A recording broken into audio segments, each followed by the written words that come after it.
नमस्कार दोस्तों, मेरे चैनल में आपका स्वागत है। आज हम आपको पाम के पेड़ों के फलों से फैक्ट्री में पाम ऑयल बनने की पूरी प्रक्रिया दिखाने वाले हैं। वीडियो को आखिर तक जरूर देखिएगा, क्योंकि इसमें आपको खेती से लेकर तेल की बोतल भरने तक का पूरा सफर देखने को मिलेगा। पाम फल बाहर से लाल नारंगी रंग का होता है। इसका रंग देखकर ही आपको पता चल जाता है कि फल पक चुका है। अंदर सफेद कठोर बीज होता है, जिसे पाम नट या पाम कर्नेल कहते हैं, और इस बीज के चारों तरफ होता है गाढ़ा तेल से भरा गूदा, जिसे मेसोकार्प कहा जाता है। यही गूदा असली पाम ऑयल का खजाना है। सबसे पहले बात करते हैं पाम के पेड़ की। पाम का पेड़ वनस्पति तेल के सबसे महत्वपूर्ण स्रोतों में से एक माना जाता है। ये पेड़ दिखने में बेहद खूबसूरत होते हैं, लंबे सीधे तनों वाले और ऊपर से पंखे जैसे हरे भरे पत्तों से सजे हुए।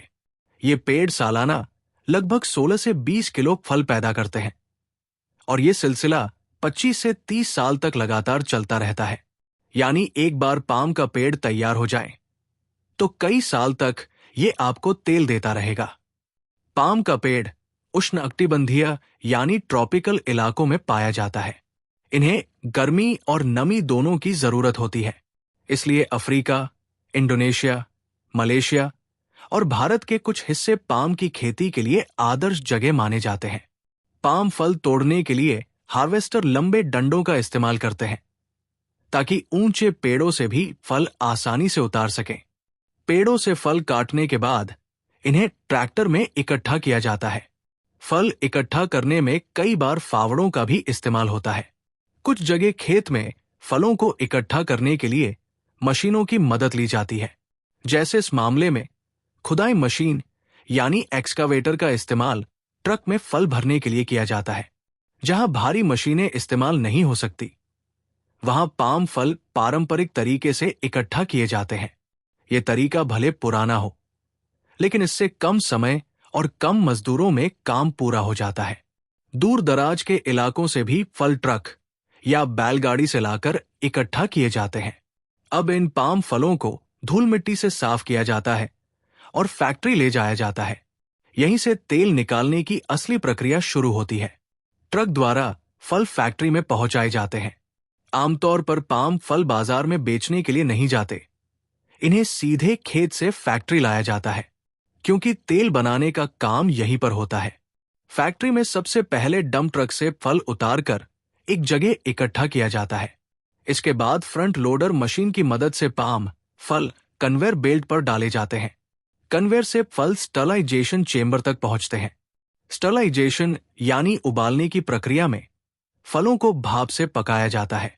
इससे माइक्रो ऑर्गेनिज्म यानी सूक्ष्म जीवाणु खत्म हो जाते हैं और फल का गूदा नरम हो जाता है। ये स्टेप ऐसे डिजाइन और लागू किया जाता है कि सबसे मजबूत जीवाणु भी इसमें खत्म हो जाएं। इसके बाद उबले हुए फल एक्सट्रैक्शन प्लांट में पहुंचते हैं। यहां इन्हें स्ट्रिपर मशीन में डाला जाता है, जिससे खाली गुच्छे अलग हो जाते हैं और सिर्फ फल बचते हैं। फिर ये फल डाइजेस्टर मशीन में जाते हैं, जहां इन्हें गर्मी देकर मैश किया जाता है। मैश हुए फल अब प्रेस मशीन में जाते हैं। यहां एक तरफ पाम फल के रेशे अलग हो जाते हैं और दूसरी तरफ निकलता है कच्चा तेल, जिसे क्रूड पाम ऑयल कहते हैं। ये तेल रिसेप्शन टैंक में इकट्ठा होता है।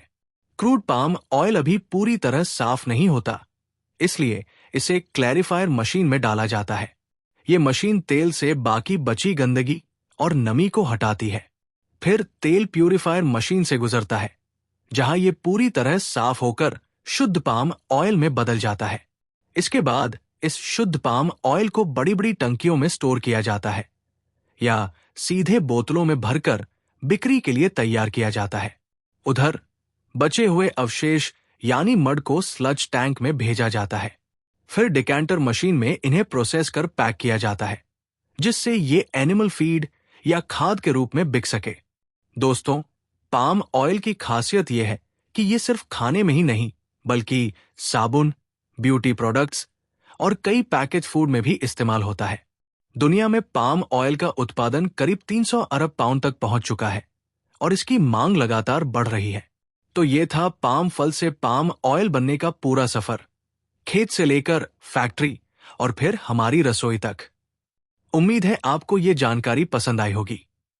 अगर आपको ये वीडियो अच्छा लगा हो तो लाइक और शेयर करना न भूलें और ऐसे ही रोचक और जानकारी भरे वीडियो के लिए चैनल को सब्सक्राइब करें।